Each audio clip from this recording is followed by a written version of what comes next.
আপনার জন্য একটা সারপ্রাইজ নিয়ে আসছি। কি সেটা? কিছু পিঠা বানিয়ে নিয়ে আসছি আমি। ও তাই নাকি?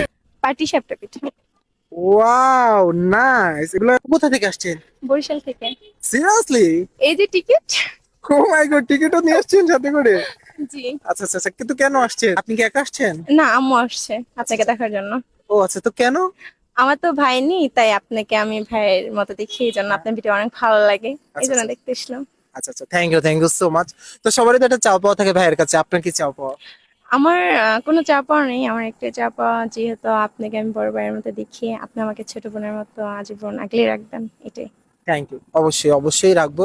দর্শকের সামনে কথা দিবেন যে আপনি আমার ভাই হিসেবে থাকবেন। হ্যাঁ, আমি দর্শকের সামনে কথা দিচ্ছি, আমি ওর ভাই হয়ে থাকবো ইনশাল্লাহ। আর ভাই আপনার জন্য একটা সারপ্রাইজ নিয়ে আসছি। কি সেটা? কিছু পিঠা বানিয়ে নিয়ে আসছি আমি। ও তাই নাকি? দেখি, দেখা যাবে? জি অবশ্যই। দেখি, কি পিঠা এগুলো? পাটিসাপটা পিঠা।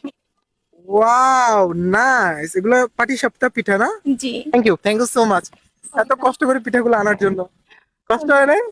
না, ভাইয়ের জন্য নিয়ে আসছি, আবার কষ্ট। আচ্ছা, থ্যাংক ইউ সো মাচ। তো যাই হোক, একটা বোন তার ভাইকে দেখার জন্য বরিশাল থেকে আসছে এবং পিঠা বানিয়ে নিয়ে আসছে। সত্যি আমি অনেক অনেক বেশি খুশি, কোটি টাকার চেয়েও বেশি খুশি।